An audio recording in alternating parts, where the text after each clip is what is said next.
করব। ওই মহিলাও যদি বলে আমি এক জিনিস আর কত কি করব, সংসার টিকবে? এই জন্যই তো পর্দার বিধান। আজকে থেকে বড় নারী কে মোবাইলে হোক আর সামনাসামনি হোক, 14 জন মহিলা বাদ দিয়ে যাদের সাথে দেখা হবে সঙ্গে সঙ্গে আল্লাহর দিকে তাকিয়ে চক্ষু নিম্নগামী করা লাগবে। কি পারা যাবে না? 2 নম্বরে লজ্জা স্থান যেটা যেখানে সেখানে দেওয়া যাবে না। সিদ্ধান্ত নিয়ে যদি আজকে চলতে পারেন, আলাদা নূর একটা অন্তরে আল্লাহ দিয়ে দেবে। তখন নিজের স্ত্রীর প্রতি ভালোবাসা চাহিদা দেখবেন বেড়ে যাচ্ছে দিনের পরে দিন। সর্বোচ্চ 15 দিন করেন, পরকীয়া প্রেম আপনার বন্ধ হতে বাধ্য। আপনার চাইতে সুযোগ আমার জীবনে অনেক বেশি। কি আপনি তো বগুড়ার বাইরে, গাবতলীর বাইরে জীবনে যাননি। আর আমার সারা বাংলাদেশের 630টা থানায় আমি গেছি, বিদেশের বহুগুলো দেশ আমি ঘুরলাম, কত কিছু আমার আয়ত্তে আছে। আমি যদি শুধু হাতের ইশারা দেই 5টা চলে আসবে, তারপর আমার শরীর চলে না। এই আয়াতটা যেই দিন আমি বুঝেছি, বৈধ জিনিসের প্রতি যত বেশি ঝোঁক দিতে চান, তত বেশি হারাম জিনিসের প্রতি আপনি চোখ ফিরিয়ে রাখবেন। আর মন চাবে না তা না, মন চাবে। আপনি একটু চেষ্টা করে দেখেন, আল্লাহ আপনাকে দিয়ে করাবে। আজকে থেকে সিদ্ধান্ত নেবেন নিজের বউ বাদ দিয়ে আর 14 জন মহিলা বাদ দিয়ে। কয়জন? যাদেরকে বিয়ে করা জায়েজ নেই, ওদেরকে দেখা জায়েজ আছে, কিন্তু মুখমণ্ডল, হাতের কবজি আর পায়ের পাতা বাদ দিয়ে পুরা শরীর তাদেরও ঢেকে রাখা লাগবে। কোন যুবতী মেয়েকে নিয়ে বাবা এক ঘরে থাকতে পারবে না। কথা বলছে না কেন? হযরতে আবু বকরের মেয়ে হযরতে আয়েশা সিদ্দিকা, নবীজির স্ত্রী, 2 জন মা বাবার মেয়ে বসে বসে কথা বলছিল। নবীজি আসলেন কোথা থেকে, দেখলেন 2 বাবার মেয়ে কথা বলছে। 2 জন যখন আলাদা হয়ে গেল, ডাক দিয়ে বললেন, আয়েশা, তোমরা যখন 2 জনে পারিবারিক জিনিস নিয়ে কথা বলছিলে, হঠাৎ দেখলাম শয়তান তোমাদের 2 জনের মাঝখানে কুমন্ত্রণা দেওয়ার জন্য বসে আছে। আপনি চিন্তা করতে পারেন, জান্নাতের একজন সাহাবী হযরতে আবু বকর, তার মেয়ে নবীজির স্ত্রী, আল্লাহ যার চরিত্রের গ্যারান্টি দিয়ে কোরআনে কারিমে সূরা নূরের ভেতরে আয়াত নাযিল করেছেন, তাই 1টা 2টা না। এইরকম মানের একজন মহিলা তার বাবার কাছে বসে আছে। বাবা আমাদের মতো বাবা না, জান্নাতি বাবা। জান্নাতের প্রতিটি দরজা আবু বকরকে ডাকবে। এইরকম মানুষ, তার সাথে মেয়ে বসে গল্প করলে যদি শয়তান আসে মাঝখানে ধোঁকা দেওয়ার জন্য। আমরা শালি দোলা ভাই এক জায়গায় সাংসারিক কথা বলি, কোন শয়তান নেই। অবশ্য ঠিক, ও তো নিজেই শয়তান, শয়তান আর আশা লাগবে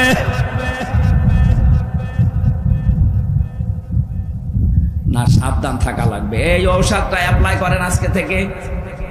নিষিদ্ধ জিনিস যেগুলো আছে, শুধু এই পরনারী না, মোবাইলে হোক, কম্পিউটারে হোক, বাইরে হোক, চক্ষু নিম্নগামী করে রাখবেন। দেখবেন আলাদা একটা জিনিস আল্লাহ মাস্ট বি দেবেই। 2 নম্বরে আমাদের যে লজ্জা স্থান আছে, নারীদের নারী, পুরুষের পুরুষটা, এটা ঠিক করে রাখা লাগবে। মনে মনে করেন আমার তো মন চাই। আরে মন চাই না কার? মানুষকে এই মন দিয়ে আল্লাহ বানিয়েছেন। এই মনটা কন্ট্রোল করতে যে পারে সেই পরীক্ষায় পাশ করে। আর আপনিও যদি ডোনাল্ড ট্রাম্পের মতো বাবা শাহজালাল সব হালাল, তাহলে আপনাকে জান্নাতে দেবে আল্লাহ কোন কারণে? কথা বলে না কেন? একজন খ্রিস্টান গোমেজ, মিস্টার গোমেজের জীবনী পড়ছিলাম, উনি আফসোস করে লিখেছে, হ্যাঁ মুসলমানেরা, তোমাদের কোরআন কি দুনিয়ায় একটা? মুসলমানেরা জবাব দিচ্ছে, কি বলেন আপনি? তাম দুনিয়ায় 257টা রাষ্ট্র আছে, যেখানেই মুসলমান আছে সেখানে কোরআন আছে। কথা বলে না কেন? সবার কোরআন এক।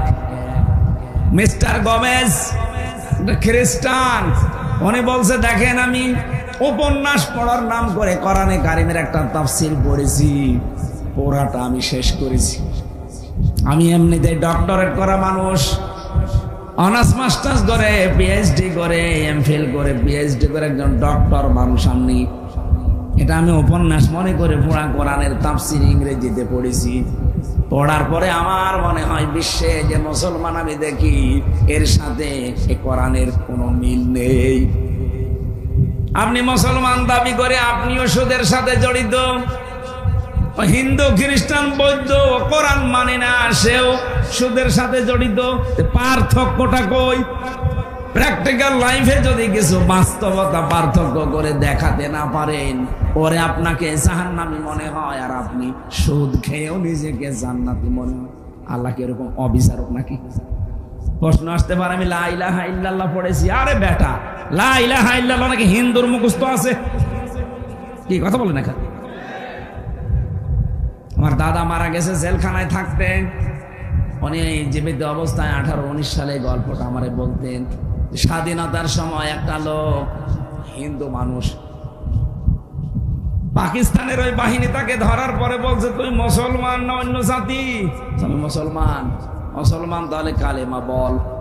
বলছে লা ইলাহা ইল্লা আনতা সুবহানাকা ইন্নী কুনতু মিনাজ জালিমিন। দিয়েছে 2 চড়। ওই বেটা, এ কি কালেমা না মুসিবতের দোয়া? বলছে ভাই কালেমা না মুসিবতের দোয়া জানি না, তবে আমিও মুসিবতে আছি। আমি কি কম মুসিবতে আছি? আমি এ ধর্মের লোক না, বাঁচার জন্য আমি কালেমা মনে করে পড়লাম। আমি অনেককে বলতে শুনি বিপদে পড়লে তারা এটা পড়ে, আমি মনে করছি এটা মনে হয় বিপদের দোয়া। কালেমা না দোয়া আমি জানি না, আমি বেঁচে গেলে হবে। যারা এই ধারণা করে আছেন যে কালেমা যখন পড়েছি জান্নাত একদিন যাবই না, আমি প্রিন্সিপাল সাহেবকে বলছি, হযরতে আবু হুরায়রা কিন্তু এই হাদিসটা শোনার পরেই বলছিলেন মান ক্বালা লা ইলাহা ইল্লাল্লাহ ফাদাখালাল জান্নাহ, যে ব্যক্তি লা ইলাহা ইল্লাল্লাহ পড়ে সে জান্নাতে চলে যায়। হযরতে ওমর বলেছিলেন হে নবী আপনি এই কথা বললেন? বলে হ্যাঁ। কিভাবে বললেন? মাঝখানে আপনি ফা শব্দ দিলেন কেন? বিশ্ব নবী বলেন ওমর এ ফায়ের ব্যাখ্যা আছে আইয়ুহাযির মা হারামাল্লাহ। কোন মানুষ যদি কালেমা পড়ে আর হালালকে হালাল জেনে আঁকড়িয়ে ধরে, হারামকে হারাম জানার পরে ছেড়ে দেয়, শুধু ওই লোকটাই কালেমা পড়ে জান্নাতে যাবে। বগুড়ার মুসলমানেরা, আমি যে কথার পরিচয় দিতে পর্যন্ত এসেছি, আর আবার সমস্যা, আবার 5 মিনিট পরে দিয়ে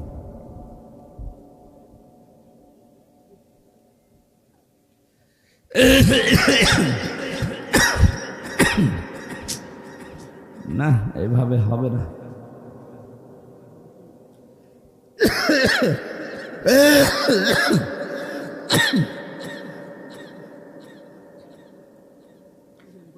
আরে ভাই ভেতরে নষ্ট হয়ে গেছে। কিসের গরম পানি, কিসের চা? এত করে বলে যে মাহফিল বন্ধ করেন বন্ধ করেন, ডাক্তাররা পর্যন্ত হাত পাশে ধরছে। কি করি বলেন তো? শেষ করে দিলাম। আল্লাহুম্মা আমিন।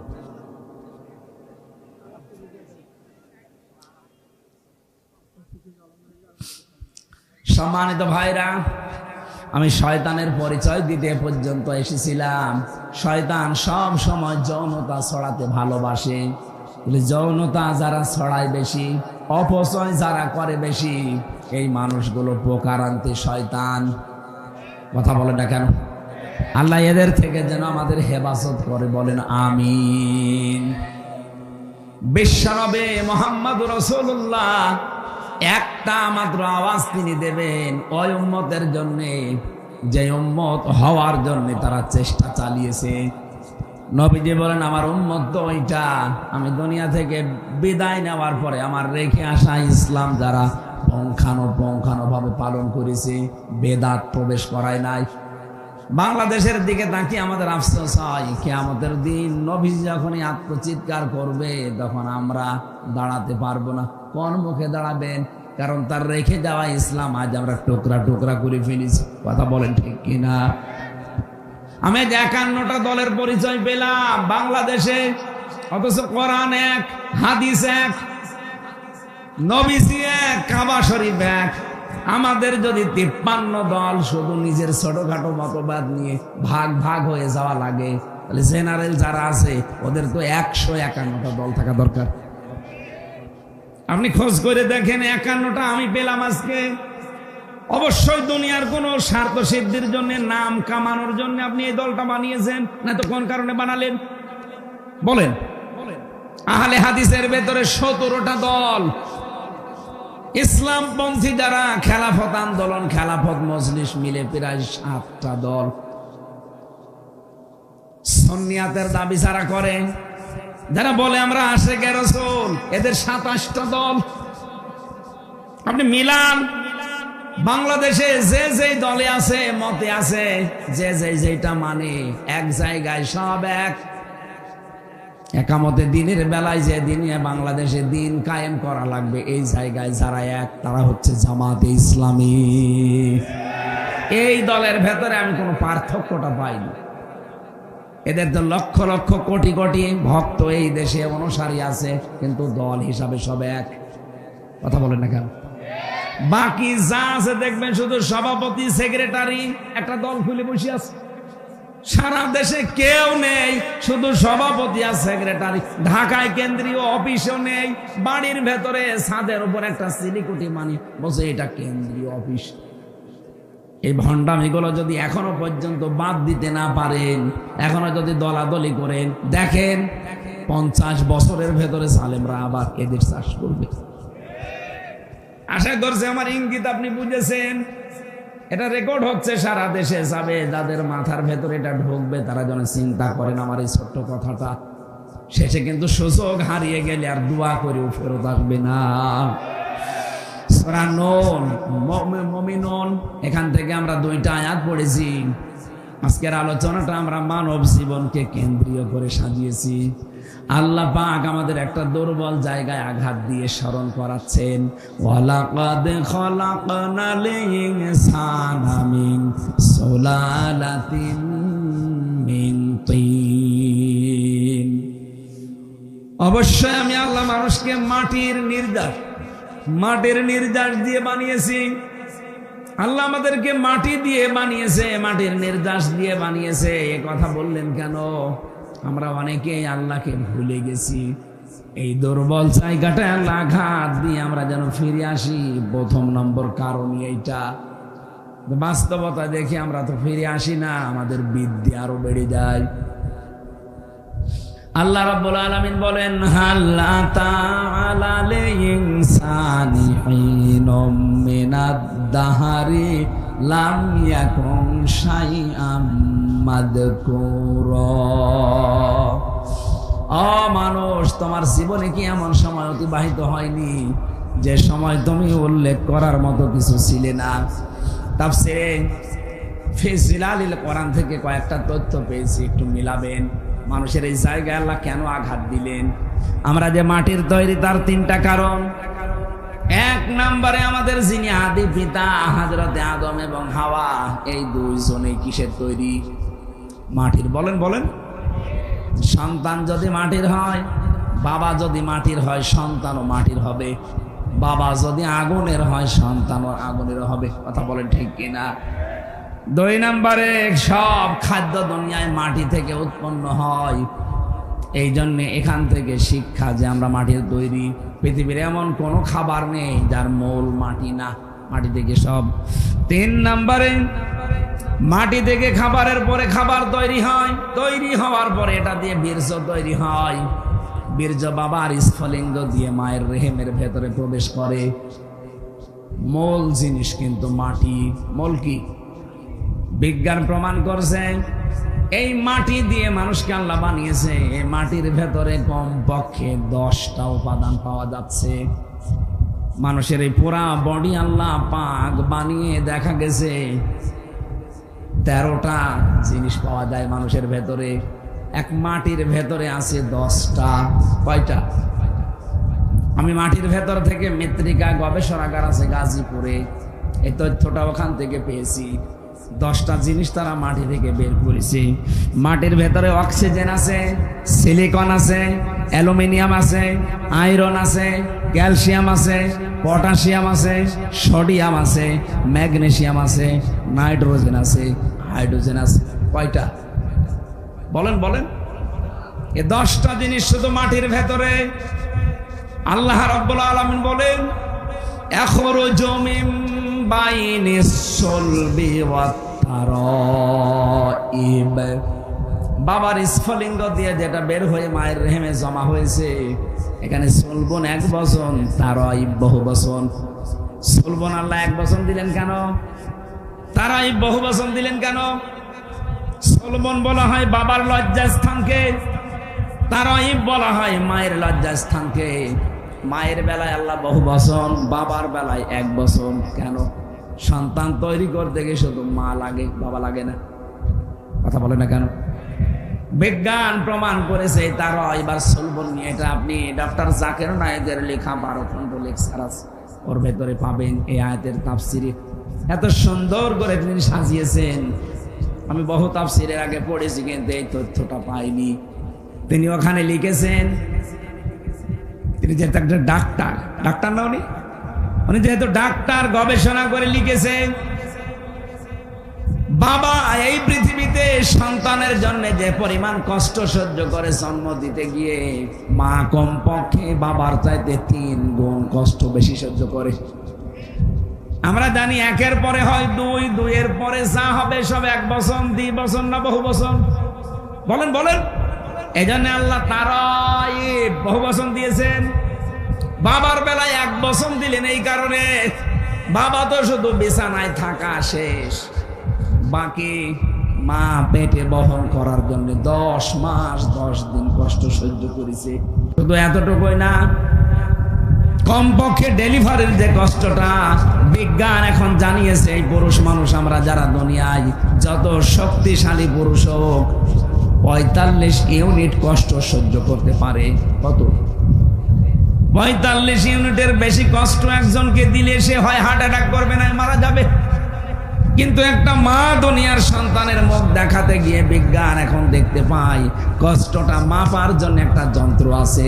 মায়ের কষ্ট কমপক্ষে হয় 57 ইউনিট।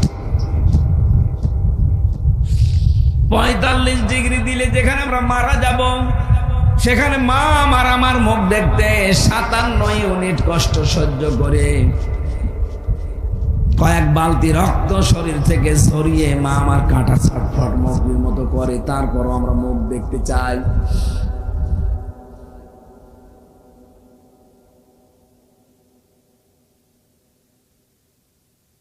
বাচ্চার মুখ একবার দেখার সঙ্গে সঙ্গে পেছনে যত কষ্ট ছিল সব আল্লাহ ভুলিয়ে দেয়। এই কষ্ট যদি মায়ের মনে রাখার মতো হতো, জীবনে কোনো মানুষ একটা সন্তান নেওয়ার পরে আর কোনোদিন স্বামীর সাথে মিলামিশা করতো না। ও বলতো না, দুনিয়ায় যে কষ্ট পেয়েছি আমি কোনোদিন আর তোমার কাছে যাব না। ওই সন্তানের মুখটা দেখার সঙ্গে সঙ্গে পেছনের যত কষ্ট ছিল আল্লাহ সব ভুলিয়ে দিয়েছে। এতটুকু শেষ করেননি, 2 বছর পর্যন্ত আপনাকে দুধ খাওয়িয়েছে। কয় বছর? আরো জোরে বলেন। বিজ্ঞান প্রমাণ করছে দুধ খাওয়ানো এটা মায়ের কমপক্ষে দিনে রাতে মিলে 24 ঘন্টায় একটা সন্তান মায়ের স্তন পান করে থাকে 8 বার। কয়বার? 7-8 বার পান করাই লাগে 24 ঘন্টায়। আপনি হিসাব করে দেখেন, তারও বেশি হয়। উপরেরটা নিচেরটা বাদ দিয়ে মাঝেরটা বিজ্ঞান প্রমাণ করেছে 8 বারও যদি হয়, একবারে যদি 1 পোয়া করে দুধ চুষতে থাকে, 8 বারে কমপক্ষে 2 কেজি দুধ খায়। কত? 2 কেজি করে দুধ আমি আপনি সবাই খেয়েছি মায়ের স্তন থেকে। 1 দিন 2 দিন না, 2 বছর। কত? বলেন বলেন। আপনি একটা হিসাব করে দেখেন, 2 বছরে প্রতিদিন যদি হয় 2 কেজি করে, আমি ক্যালকুলেটর দিয়ে দেখেছি 36 মণ দুধ আমরা খেয়েছি। কত? আমার বাবা আমার মায়ের আমরা 2 জন, আমি আর আমার একটা বোন আছে। এখানে কত মানুষ আছে? 8টা 10টা ভাই বোন। কথা বলেন এখানে। আমার গ্রামে একজন আছে 12টা মেয়ে আর 4টা ছেলে। কত হয়? একটাই শুধু স্ত্রী, দুজনে মারা গেছে। এখন আমি একটা হিসাব নিয়েছিলাম, আমি আয়াত পড়ার পরে দেখি আমি নাই 36 মন আর আমার বোন রুনা নাই 36 মন। আপনার তো ছেলে মেয়ে 16টা, বলেন তো কয় মন? বলছে বাবা ওসব হিসাব জানি না, হিসাব করি না। হিসাব একটা টানলাম দেখি, আপনি বলেন তো কত মন হয়? 772 মন হয়েছে। অথচ মায়ের ওজন মাত্র 60 কেজি। 60 কেজি জায়গা থেকে আমার আল্লাহ এতগুলো দুধ দুনিয়ার সন্তানদের জন্য বের করে দিলেন। আমার মনে হয় এখনো যদি ছেলে মেয়ে হইতো ও দুধ আল্লাহ দিত। এটা একটা কুদরতের মেশিন, কথা বলেন ঠিক কিনা? এই যে 3টা কষ্ট বাবার চাইতে মায়ের বেশি হইল, পেটে রাখা,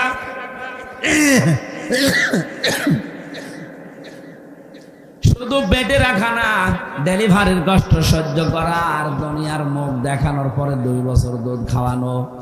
নবীজি জানিয়েছেন পৃথিবীর মানুষেরা, তোমাদের কাছে বাবার তুলনায় মায়ের গুণ আমি 3 গুণ বৃদ্ধি করে দিয়েছি এই তারঈবের জন্য। জোরে বলেন সুবহানাল্লাহ। মানুষ যখন এই বীর্যটা মায়ের রেহেমের ভেতরে যেতে থাকে, বিজ্ঞান এখন দেখতে পাচ্ছে কমপক্ষে 1 ফোঁটা বীর্য দিয়ে 40,000 আদম বানানো যায়। কত হাজার? বলেন বলেন।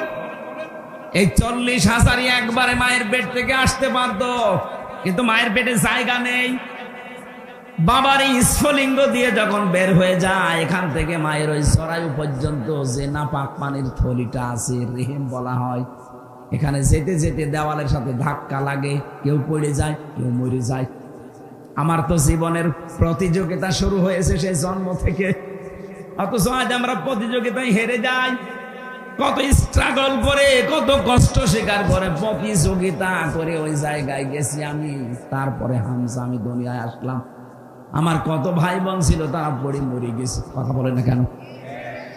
তাহলে আমাকে সিদ্ধান্ত নেওয়া লাগবে আমার মঞ্জিলে মকসুদ পর্যন্ত, আসল যেটা আমার জায়গা, এখানে নাই দুনিয়া আসার জন্য মায়ের রেহেম, আর আমার জান্নাতে যাওয়ার জন্য আমার জীবনের শেষ দিন এ পর্যন্ত আমাকে লড়াই করে যেতেই হবে।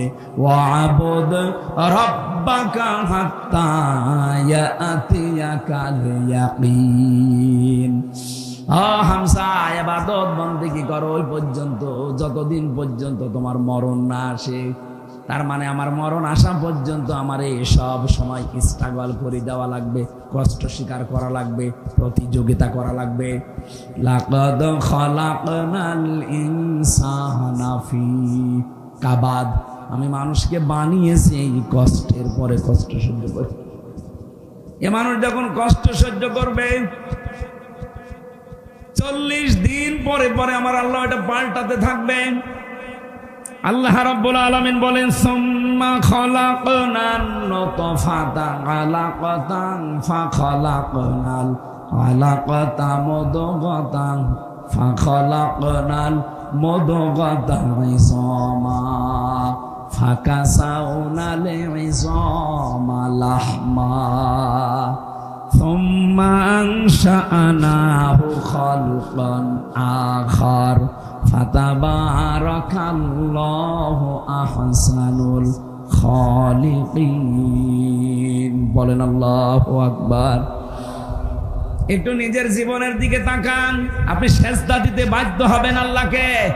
বড় বড় নাস্তিক হোক, মানি না তোর আল্লাহকে, এই কথাও যারা বলে তারা আয়াত পড়ার পরে নত হতে বাধ্য, যদি বুঝে থাকে।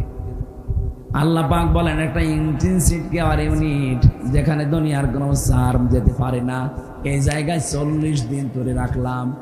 এরপরে আমি নোতফা থেকে ধরে আমি আলাক বানালাম, এরপরে আলাক থেকে তোকে আমি মদগা বানালাম, এরপরে মদগা থেকে চামড়া দিয়ে গোশত দিয়ে এটা আমি ঢেকে দিলাম।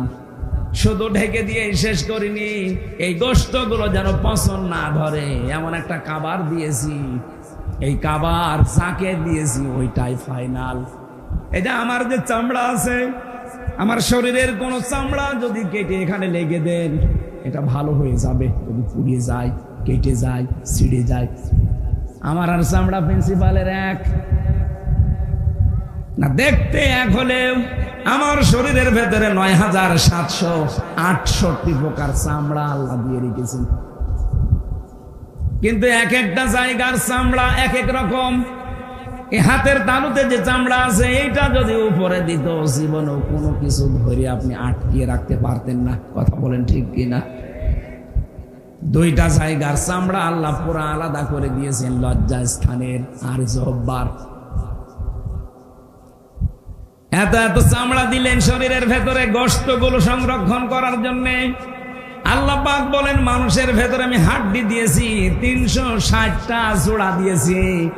নবীজি বলেন তোমরা প্রতিদিন এই জোড়া আছে আল্লাহ দিলেন ৩৬০টা, সাদগা দান করবা, তাহলে এই জোড়ার হক আদায় হবে। সাহাবেরা বলে হুজুর আমরা গরিব মানুষ, টাকা পয়সা। বিশ্ব নবী বলেন দুইটা কাজ করতে পারলে এই হাড়ের সাদগা আদায় হয়ে যাবে জয়েন্টের। মসজিদের ভেতরে যদি কোনো ময়লা দেখো নিজের দায়িত্বে তুলে ফেলে দিবা। ২ নম্বরে দস্তরখানা বিছিয়ে খাবার খাবা, যদি খাবার পড়ে যায় ওই খাবার তুলে খাবা। অথচ এই দুইটা আমলের একটাও আমরা ধনী মানুষরা করতে চাই না। বলি এই আবার কাজ হইল।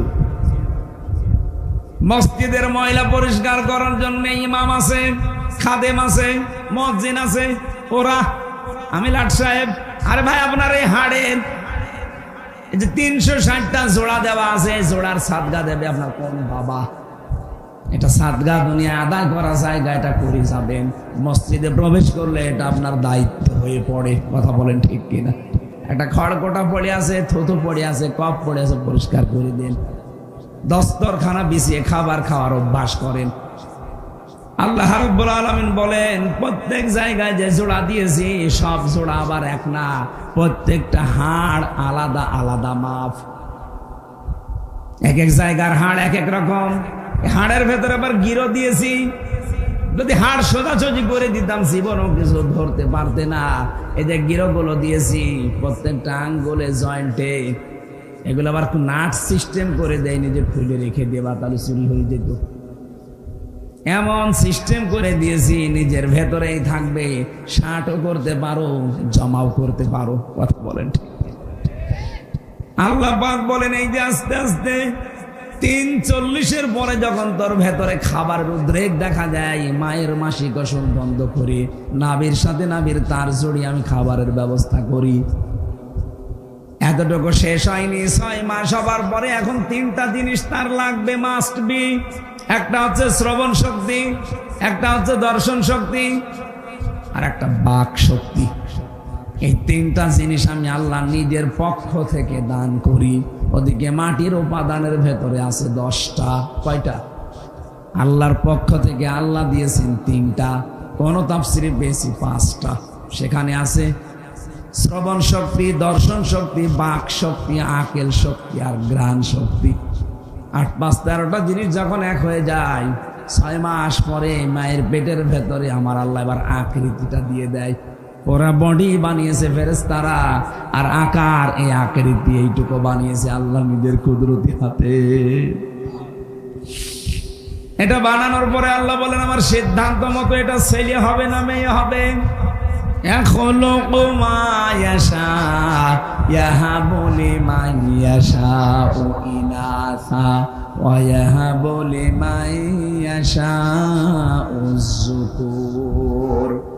এটা ছেলে না মেয়ে সিদ্ধান্ত যখন আমি দেই,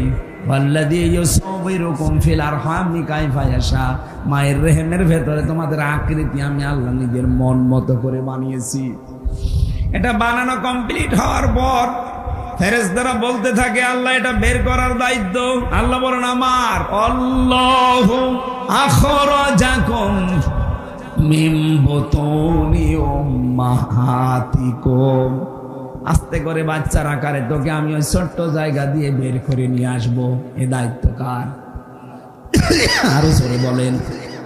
কিন্তু এখন আমরা অধিকাংশ শ্বশুর আর শাশুড়ি জামাইয়ের ওপরে চাপ দিয়ে দায়িত্ব দিয়ে দিয়েছি ডাক্তারকে। কথা বলেন না কেন? শ্বশুর শাশুড়ি যারা আছেন একটু শক্ত হতে পারেন না?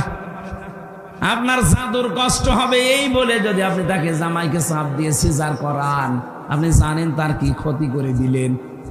প্রথমে যে সিজার করেছে, নরমালে বাচ্চা হওয়ার চেষ্টা না করে আন্দাজে যারা সিজার করে, সিজার তো ওই সময় হবে যখন পেন উঠবে, নরমালে হচ্ছে না, ডাক্তারদের বোর্ড বসবে, বোর্ডে সিদ্ধান্ত হবে, এরপরে সিজার। আমার মনে হয় প্রথম সন্তান যাদের হবে এ সময় সিজার না করে খুব বেশি বেশি নরমালে চেষ্টা করবেন, একেবারে না হলে মেডিকেল বোর্ড বসাবেন, ডাক্তারদের বোর্ড বসে সিদ্ধান্ত নেওয়ার পরে সর্বশেষ মরে গেলে যাক। প্রশ্ন আসতে পারে, মেয়ে তো আপনার না। আরে ভাই, মেয়েকে আপনি সারা জীবন রাখবেন, সন্তান হতে যে যদি মারা যায় তো শাহাদতের মরণ পাবে, শহীদ হয়ে উঠবে কিয়ামতে এই সন্তানটার কারণে। আর আপনি যা করে দিলেন সারা জীবনের জন্য আপনার জামাইয়ের কাছে ও সংসারের অযোগ্য হয়ে যাচ্ছে। আমি গোপন কথা বললাম না। যত মানুষ এখানে বসে আছে স্টেজের দিকে তাকান, এদের একটার মাকেও তো সিজার করা লাগে নাই, এরা কি আসে নাই দুনিয়ায়, নাকি আকাশ থেকে পড়িস? এরাও তো মানুষ, আমরাও তো মানুষ। আমরা যদি আসতে পারি মায়ের পেট থেকে, তো ওরা পারবে না কোন কারণে। অধিকাংশ গুলো পারে না, আমি যা দেখি শ্বশুর শাশুড়ির কারণে। ওরা বলে না, আমার জাদুর কষ্ট হবে। তো জাদুর কষ্ট হবে, ওই কাজ করে দিলে সারা জীবন যে সংসারের অযোগ্য হয়ে পড়বে, তখন জামাইয়ের কথা শুনতে শুনতে বাকিটা আর বললাম না। একথা বলে না, আর একটা বিয়ে করতে যাবে, আমার মেয়ে রেখে আর একটা বিয়ে করবে মানে, তা মেয়ে তো তুই নষ্ট করে ফেলেছিস। আল্লাহ রাব্বুল আলামিন বলেন, একটা আলাদা আকৃতি তোমাকে দেওয়ার পর এই দুনিয়াতে আমি নিয়ে আসলাম। কত উত্তম সৃষ্টিকারী আমি আল্লাহ, তুমি লক্ষ্য করেছো? কেন এই বিশাল জায়গা দিয়ে দুনিয়ার ময়দানে বিশালত্ব একটা বিশাল পৃথিবীতে তোমারে রাখলাম কেন জানো? আমি চাই দুনিয়ায় কিছুদিন ঘোরাফেরা করার মাধ্যমে একটা পরীক্ষা দিয়ে আসো। আল্লাযী খালাকাল মাউতা ওয়াল হায়াতা লিয়াবলুয়াকুম আইয়ুকুম আহসানু আমালা। আমি চাই তোমরা একটা পরীক্ষা দিয়ে আমার কাছে আসো, ভালো কাজ কে করতে পারো। সুম্মা ইন্নাকুম বা'দা যালিকা লামাইয়িতুন। এরপরে আমি তোমাদেরকে মওত দেব। কি দেব? এইটাই দুনিয়ার ফাইনাল খেলা, মরতেই হবে। ও বগুড়াবাসী, আল্লাহ এই জন্যে আয়াত শুরু করেছেন আল্লাযী খালাকাল মাউতা দিয়ে, যে মওত বানিয়েছে আগে, এরপরে ওয়ালা হায়াতা, হায়াত বানিয়েছে। আমি সবাই আয়াত থেকে শিক্ষা নিতে চাই। মরাই যখন লাগবে, দুনিয়ায় যে যাই করি না কেন, করছি না কেন, আমার যে আসল টার্গেট জান্নাত, মরা যেহেতু লাগবেই লাগবে, আগে ওই টার্গেটটা ফুলফিল করি। কথা বলেন ঠিক কিনা? এই কথাটা শেষ। এখানে যত মানুষ বসে আছি, 100 বছর পরে এখানে আর কেউ থাকবো? বলেন বলেন। যত মানুষ এখানে আছে, যদি ওর 1 বছর বয়স হয়, 100 বছর পরে আমরা সবাই মাটির নিচে। আর এখানে এরকম মানুষই থাকবে, কিন্তু সব নতুন মানুষ। কথা বলেন কেন? তারা এখনো দুনিয়ায় আসেনি, আসবে। 100 বছর পরে বগুড়া থাকবে, এই জমিনটা থাকবে, গাবতলী থাকবে, কর্ণীপুর থাকবে, কিন্তু এখানে আমরা একজনও থাকবো না, নতুন মানুষ জমা হবে। 200 বছর পরে যদি আপনি এই বগুড়ায়, এই গাবতলী, কর্ণীপুরে এই যে 2 তলা বাড়ি দেখছি, এই বাড়িতে কেউ যদি এসে 200 বছর পরে বলে এই বাড়িটা আমার ছিল, ঝাঁটা পিটা করবে। এই দুনিয়া। আল্লাহ বলেন সুম্মা ইন্নাকুম বা'দা যালিকা লামাইয়িতুন সুম্মা ইন্নাকুম ইয়াউমাল কিয়ামাতি তুবআসুন। এরপরে আবার তোকে আমার সামনে হাজির করব, আমার সামনে 5টা প্রশ্ন তোকে জিজ্ঞাসা করব।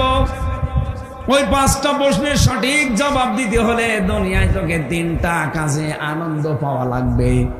1 নম্বরে কেউ যদি ইমানের স্বাদ পেতে চায়, সে যেন তার রবকে রব পেয়ে খুশি থাকে। 2 নম্বরে সে যেন ইসলামকে জীবন ব্যবস্থা পেয়ে খুশি থাকে।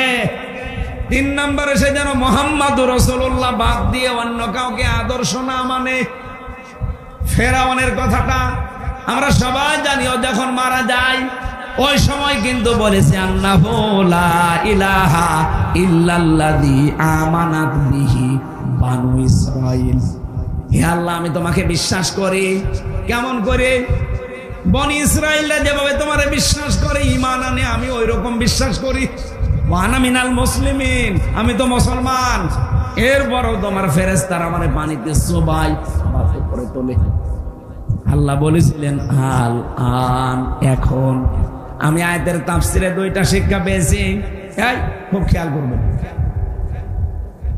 ফেরাউন কেন পোলা কালেমা পড়তে পারলো না? ও কিন্তু আল্লাহর একাত্মবাদের ঘোষণা দিয়েছিল। কি কথা বলেন না কেন? ও বলে নাই লা ইলাহা ইল্লা আনতা, এ পর্যন্ত বলেছিল যে আমি ঈমান আনলাম। আমানাত বিহি বানু ইসরাইল, বনি ইসরাইলরা যার উপরে ঈমান এনেছে, বিশ্বাস করেছে তার উপরে। কিন্তু ওকে আল্লাহ ঈমান নসিব করাননি একটাই কারণ, ওকে আল্লাহকে স্বীকার করেছে। কিন্তু ওই জামানার যিনি প্রেরিত পুরুষ হযরত মুসা নবী, তিনি নবী আবার রাসূল। কথা বলে দেখেন, তিনি বড় কিতাব পাননি তাওরাত, এজন্য তিনি একদিকে নবী আর একদিকে ফেরাউন। আল্লাহর একাত্মবাদের ঘোষণা দিয়েছে কিন্তু রেসালাতের ঘোষণা দেয়নি। ও যদি বলতে মুসা কালিমুল্লাহ, আল্লাহর মাফ করে দিত, কিন্তু আল্লাহর একাত্মবাদের ঘোষণা দিয়েছে, রেসালাতের ঘোষণা দেয়নি। এই জন্য ঈমান নসিব হয়নি। আজ বাংলাদেশে এই বগুড়াতে বহু মানুষ এখানে বসে আছে, বলে আমি আল্লাহকে মানি। কি করে? নামাজ পড়ি, রোজা রাখি, দান করি, জিকির করি। এই বলেন তো, নামাজ পড়া, জিকির করা, দান করা, হজ করা, রোজা রাখা, এই হুকুমগুলো কার? আরো জোরে বলেন, বলেন। আপনি তো ফেরাউনের মতো আল্লাহকে মেনে নিলেন, কিন্তু এই জামানার প্রেরিত পুরুষ যিনি মুহাম্মদ রাসূলুল্লাহ, কথা বলেন না কেন? উনি এই জামানার জন্য প্রেরিত পুরুষ না? শুধু এই জামানা না, কিয়ামত পর্যন্ত। অথচ বহু মানুষ আমরা দেখি আল্লাহর হুকুম মানে, আল্লাহর স্বীকৃতি দেয়, কিন্তু জামানায় যিনি প্রেরিত পুরুষ তার কথা মানতে চাই না। তিনি যে 10 বছর রাষ্ট্রপতি ছিলেন সেটা বললেই বলে রাজনীতি। আমার মনে হয় যারা ফেরাউনের মতো আচরণ করছেন, আল্লাহর হুকুম মানেন কিন্তু প্রেরিত পুরুষ রাসূলুল্লাহ তার রিসালাত আপনি মানেন না, বিশ্বাসও করেন না, আপনার মরণ হবে ফেরাউনের মতো। আমার মনে হয় যার বোঝা আসে বুঝেছে। এরপরেও যদি কেউ না বোঝার ভান করে থাকেন, আমার আর কিছু করার নেই। আল্লাহ আমাদেরকে বোঝার তৌফিক দিন। মানব সৃষ্টির রহস্য সম্পর্কে আজকের আলোচনাটা আমি বই আকারে পেশ করছি। আমার গাড়িতে এই বই আছে, কোরআনটা সাজানো আছে, ওটা নিয়ে লিখে শিক্ষিত মানুষরা নিয়ে যাবে। হ্যাঁ, সরিয়ে দেন। আল্লাহুম্মা আমিন। লা ইলাহা ইল্লা আনতা সুবহানাকা ইন্নী কুনতু মিনাজ জালিমিন। রব্বুল আলামিন, গভীর রজনীতে তোমার শাহী দরবারে হাত তুলেছি, যতটুকুই শুনেছি আমাদের জীবন সম্পর্কে, আল্লাহ তোমাকে সিজদায় অবনত হওয়ার তৌফিক দাও। আজকের আলোচনার সওয়াবগুলো নবীজির রওজায় পৌঁছিয়ে দাও। আমি অসুস্থ, কথা বললেই বুকে ব্যথা করছে, কাশি চলে আসতেছে। আল্লাহ তাআলা ডাক্তাররা রেস্টে থাকতে বলে, তোমার বান্দা বান্দিদের আকুতি মিনতির কারণে আমারে আশা লাগে। তুমি যখন মুক্ত জীবনে আমারে ফিরিয়ে দিয়েছো, মেহেরবানি করে আমাকে তুমি কণ্ঠটা ভিক্ষা দাও, আমার শরীরটা তুমি আগের অবস্থায় ফিরিয়ে দাও। মাহফিলের সভাপতি, প্রধান অতিথি, বিশেষ অতিথি যারা আছে, এই মাহফিলটা যারা সাজিয়েছে, যে যুবকরা চেষ্টা চালিয়েছে, মা বোনেরা পর্দার আড়ালে বসে আছে, সবাইকে তুমি কোরআনের জানে কবুল করে না। অসুস্থ শরীরের কারণে আজকে আমি শেষ করে দিলাম। আগামীতে বগুড়ায় যেখানে অনুষ্ঠান আছে, আমার শরীর সুস্থ করে সেখানে নিয়েছে আল্লাহ। এলাকায় মাঠের নিচে যারা কবরে আছে, আল্লাহ কবরগুলো জান্নাত বানিয়ে দাও। আগামীতে কোরআনের এই অনুষ্ঠানটা বিশাল আকারে মঞ্জুর করে নাও। কখন কার কাছে মরণ আসে জানি না, আজরাইল আসলেই যেন বলতে পারি লা ইলাহা ইল্লাল্লাহু মুহাম্মাদুর রাসূলুল্লাহ।